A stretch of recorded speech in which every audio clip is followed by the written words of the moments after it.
지금부터 내가 해주는 얘기 들어주겠니? 할렐루야. 11월 3일 화요일 새벽입니다. 오늘도 새날을 주신 하나님께 감사하면서 예배하겠습니다. 하늘의 문을 여서서 찬양하겠습니다. 하늘의 문을 여소서, 이곳을 주목하소서. 주를 향한 노래가 꺼지지 않으니 하늘을 열고 보소서. 이곳에 임재하소서. 주님을 기다립니다. 기도의 향기가 하늘에 닿으니 주여 임재하여 주소서. 이곳에 오셔서 이곳에 앉으소서. 이곳에서 드리는 예배를 받으소서. 주님의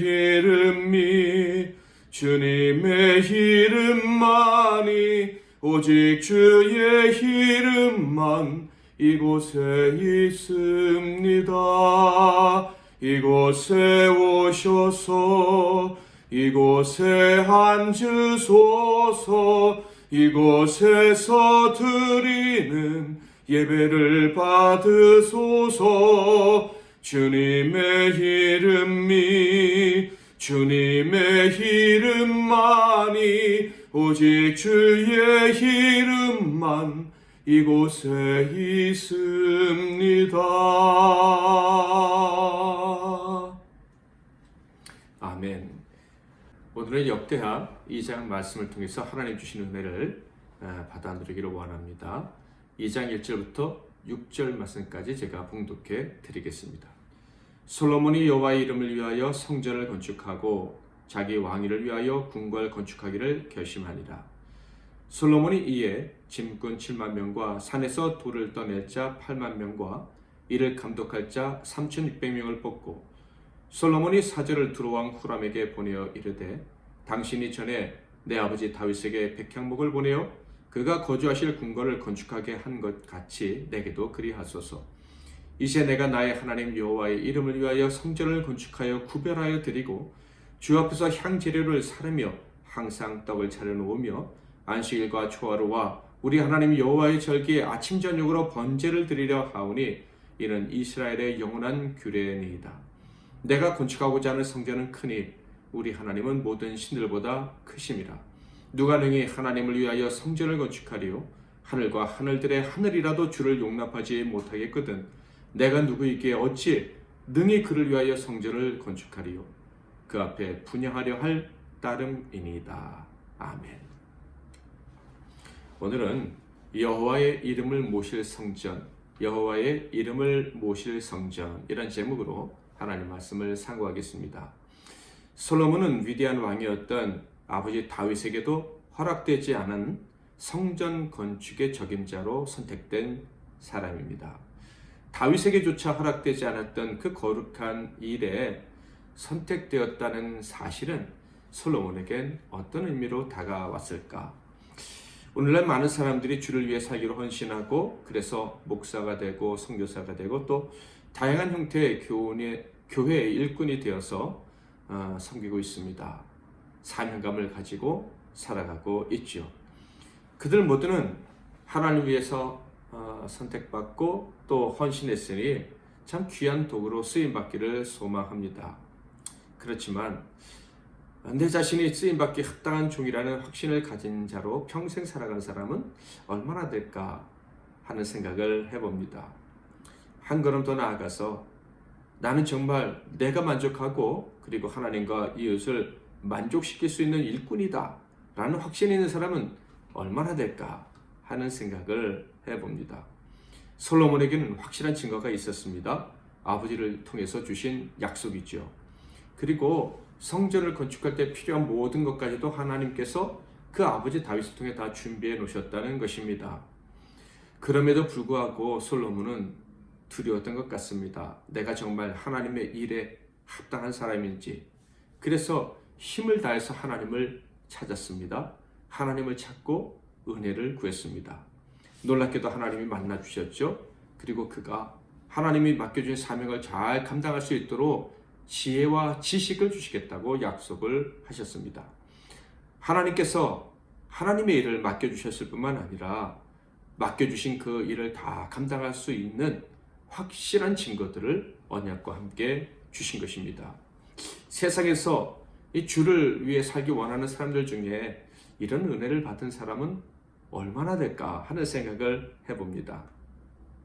로마서 14장에 이런 말씀이 있었죠. 7절 8절에 보면 우리 중에 누구든지 자기를 위하여 사는 자가 없고 자기를 위하여 죽는 자도 없도다.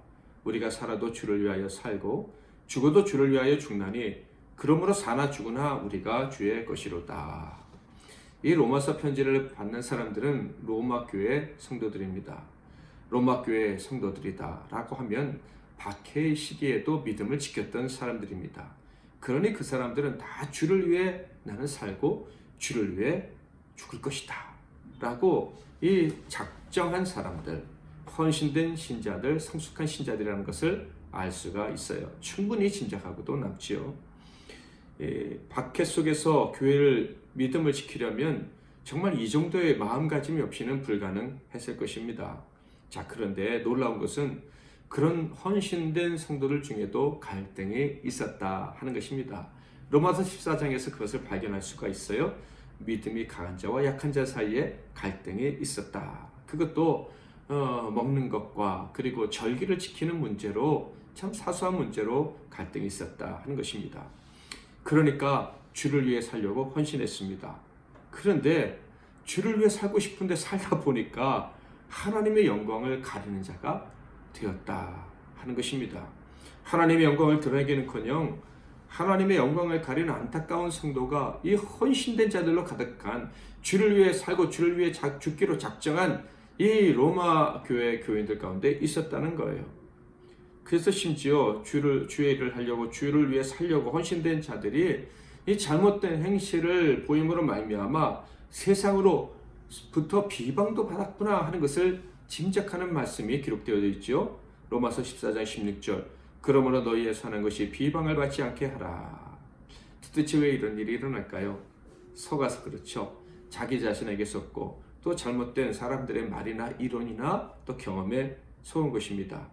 속아서요. 나는 지금 주를 위해서 이렇게 열심을 내고 주를 위해서 이렇게 거룩한 분도 품고 주를 위해서 사람들에게 이렇게 교훈도 한다라고 하지만 사실은 주를 위한 게 아니라 하나님을 기쁘시게 해드리기 위한 일이 아니라 자기를 위한 일이 되어버린 거예요. 주님께 택함을 받았고 주를 위해 살기로 한 사람입니다. 그런데 나도 모르는 사이에 내가 택함 받았다 그리고 내가 주를 위해 헌신했다라는 사실에 스스로 감동하고 스스로 우쭐해진 것은 아닌가 하는 생각을 하게 됩니다. 왜 이런 일이 벌어지느냐? 인간의 연약함 때문입니다. 자, 그런데 솔로몬은 어떻게 했나요? 자신이 택함 받고 그리고 자기 안에 열정이 넘칩니다. 자, 그런데 바로 그때 두려워해야 된다는 것을 알았어요. 자기 자신에게 속지 않으려는 그런 지혜로운 마음이 솔로몬에게 있었던 것 같습니다. 아마 아버지 다윗을 보면서 아무리 위대한 신앙인도 너무 쉽게 넘어질 수 있다는 것을 알기에 아무리 큰 사명을 받은 사람이라도 하나님의 영광을 가릴 수 있다는 것을 눈으로 보고 확인했기에 그런 두려운 마음을 가지지 않았나라는 생각을 해봅니다. 그래서 그는요, 모든 것이 다 구비되었다. 모든 일들이 다 잘 진행되어져 간다라고 느낄 때 하나님을 더 열심히 찾았다 하는 거예요. 1000번째까지 하나님께 드리면서 하나님을 찾았습니다. 하나님의 은혜로 모든 것이 확실해졌을 때 그는 중심을 바로 잡고 더 겸손하게 하나님께 나아갔다 하는 것입니다. 내게 주신 사명은 나를 위한 것이 아니고 오직 하나님을 위해서 사용되어져야 되는 것입니다. 나는 그렇게 살고 싶습니다 하는 마음을 놓치지 않으려고 정말 정신을 똑바로 차렸다 하는 것을 알 수가 있어요. 사랑하는 성도 여러분, 저와 여러분에게 일을 맡기셨고 사명을 주셨다면 그러면 우리는 더욱더 정신을 똑바로 차려야 됩니다. 내가 어떤 주를 위해서 계획을 하고 일을 할 때 그것이 잘 되고 사람들에게 칭송을 받을 때 적임자는 당신밖에 없다는 이야기를 들을 때 그때 우리는 더 두려워하고 겸손해져야 하는 것입니다. 솔로몬이 성전을 짓기로 합니다. 그런데 그가 뭐라고 말합니까? 그의 마음이 어떻다고 성경에 기록되어져 있습니까? 1절에 보면 솔로몬이 여호와의 이름을 위하여 성전을 건축하고 이렇게 기록되어져 있어요.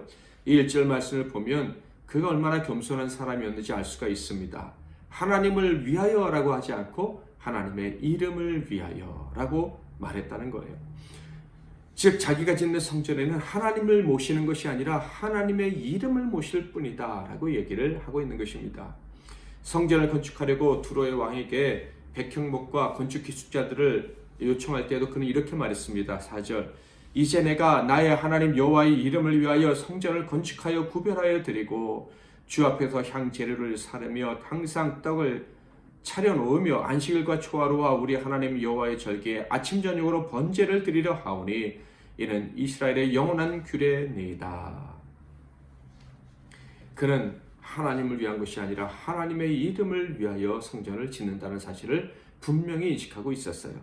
그는 성전을 크고 화려하게 지으려고 했죠. 그 이유는 하나님이 온 세상에서 가장 크고 위대하신 분이라는 사실 때문이었습니다. 5절에 볼까요? 내가 건축하고자 하는 성전은 크니 우리 하나님은 모든 신들보다 크십니다. 자, 그렇지만 크신 하나님이시기에 큰 성전을 건축하려 하지만 그 큰 성전 아무리 크게 짓는다고 해도 하나님께는 맞지 않는다는 것을 그는 알았습니다. 6절 누가 능히 하나님을 위하여 성전을 건축하리요? 하늘과 하늘들의 하늘이라도 주를 용납하지 못하겠거든 내가 누구에게 어찌 능히 그를 위하여 성전을 건축하리요? 그 앞에 분향하려 할 따름이니이다. 하늘같이 크게 짓는다고 해도 하나님을 모실 수 없다라는 거예요. 그저 하나님의 이름을 모시고 그 앞에서 분향하려고 자기는 성전을 짓는 것이다. 이렇게 얘기를 하고 있는 거예요. 그는 자신이 하려는 일 그리고 자신에게 허락된 일이 너무나도 큰 일이라는 것을 잘 알고 있었습니다. 위대한 일이죠. 그러나 그 위대한 일을 하려는 중에도 그는 겸손함을 잃지 않았습니다. 그 위대한 일을 허락받았다는 것을 알았지만 그는 겸손하려 최선을 다했습니다. 그래서 두로 왕에게 도움을 구할 때도 겸손한 모습으로 다가갔고요. 그리고 합당한 비용도 다 지불합니다. 10절 내가 당신의 벌목하는 종들에게 찢는 밀 2만 그루와 보리 2만 그루와 포도주 2만 밭과 기름 2만 밭을 주리이다 하였더라. 오늘날 예수도 안 믿는 어떤 업자에게 교회를 위해서 하려고 하니까 싸게 파시오 뭐 이런 말을 하시는 분이 있을지 모르겠는데 그거는 굉장히 교만한 말일 수가 있습니다. 솔로몬은 겸손했습니다. 그래서 하나님 일을 한다면서 부당하게 행하거나 교만하게 행하거나 하나님의 이름으로 다른 사람에게 피해를 끼치는 그런 일은 절대로 하지 않았다 하는 것을 보게 됩니다. 우리가 하나님께 택함을 받고 주를 위해 살 수 있는 것은 너무나도 대단한 특권을 얻은 것입니다. 그러나 그것이 우리를 조금도 교만하게 해서도 안 되고 할 수도 없어요. 우리가 아무리 대단해 보여도 우리는 하나님을 보여줄 수 있는 그릇이 못 돼요. 그저 하나님의 이름만 자랑할 뿐인 거예요. 우리 교회에 하나님이 계십니다. 성령으로 임하신다고 약속하셨기 때문이에요. 솔로몬 시대에 비하면 정말 엄청난 특권을 우리가 받은 것입니다. 그러나 그렇다고 해서 우리가 하나님을 원하는 곳으로 우리가 원하는 곳으로 마음대로 모시고 갈 수 있다 이런 생각을 해서는 안 됩니다. 그저 우리는 하나님이 우리와 함께 해주신 것에 감사하고 그분의 이름을 부를 수 있는 것만으로도 큰 영광임을 기억해야 하는 거예요. 다시 말씀드리면 하나님이 여기 계신데 왜 능력이 나타나지 않느냐 이런 생각이 들 때가 있어요. 하나님의 능력이 나타나지 않고 그래서 하나님이 함께 계시지 않는 것처럼 느껴질 때라도 우리가 주의 이름을 부를 수 있다면 그것만으로 기뻐해야 된다 이런 말씀입니다. 베드로와 요한이 성전 앞에서 구걸하던 안전뱅이를 어떻게 이렇게 세웠습니까? 분명히 신약시대 사람들이죠. 사도행전 3장 6절 베드로가 이르되 은과 금은 내게 없거니와 내게 있는 이것을 내게 주노니 나사렛 예수 그리스도의 이름으로 일어나 걸어라. 예수를 준 것이 아니라, 성령을 준 것이 아니라, 성령을 받으라는 것이 아니라 그저 그분의 이름만 주겠다라고 이야기한 거죠. 내 안엔 그분의 이름이 있다. 어떻게 하나님을 내 안에 담겠느냐 하는 이 솔로몬의 겸손과 같은 겸손이 그들에게 있었음을 느낄 수가 있습니다. 이름만 모시고 살 수 있다는 것, 이름을 자랑할 수 있다는 것, 그것만으로도 감당할 수 없는 은혜라는 것을 그들은 알았던 거예요. 사랑하는 성도 여러분, 우리에게는 하나님이 함께 해주시는 복이 주어졌습니다. 이것이 얼마나 큰 은혜인지 모릅니다. 그러나 이 은혜로 절대로 교만해져서는 안 될 거예요. 더더군다나 우리에게 사명을 주시고 일을 맡기실 때 우리는 더욱더 겸손히 두려운 마음을 가지고 나아가야 할 것입니다. 우리의 그릇은요, 하나님을 담을 수 있는 그릇이 아니에요. 우리의 교회도 마찬가지고 우리의 처소도 마찬가지입니다. 우리의 삶도 마찬가지예요. 그저 그분의 이름을 자랑할 수 있다는 것만으로도 과분한 거예요. 우리의 삶 속에 예수의 이름을 집어넣을 수 있다는 것, 예수의 이름을 외치며 그분의 이름을 부르며 살 수 있다는 것만으로도 우리는 과분한 은혜를 받았다는 것을 기억해야 할 것입니다. 그러므로 때로 하나님의 권능이 느껴지지 않더라도, 하나님이 나와 함께 하시지 않는 것 같다 할지라도 내가 예수님, 그분의 이름을 부를 수 있다면 그것으로 기뻐하고 감사할 수 있기를 바랍니다. 예수님의 이름을 모시고 살 수 있는 것만으로도 얼마나 큰 복인지 기억하는 저와 여러분이 될 수 있기를 바랍니다. 큰 일을 못해도 괜찮습니다. 사명을 감당하지 못하는 것 같아도 괜찮고, 큰 일을 할 때도 마찬가지입니다.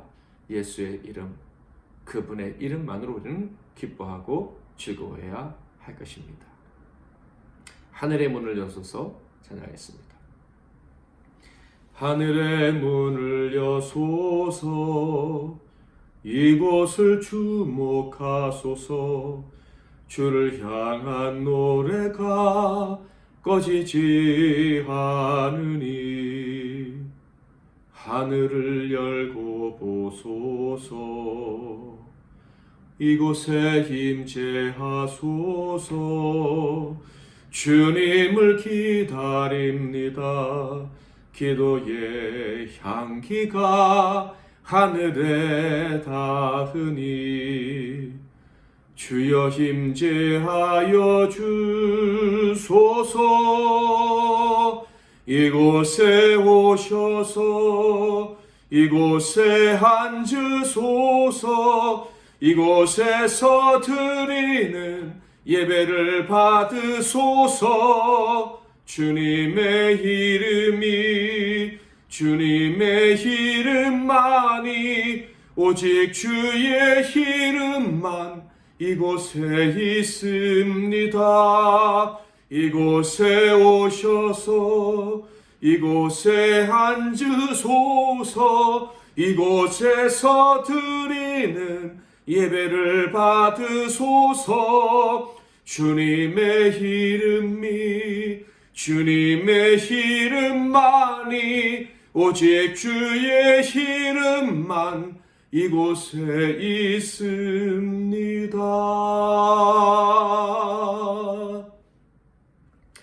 오늘 여러분에게 주신 주님의 말씀 무엇입니까?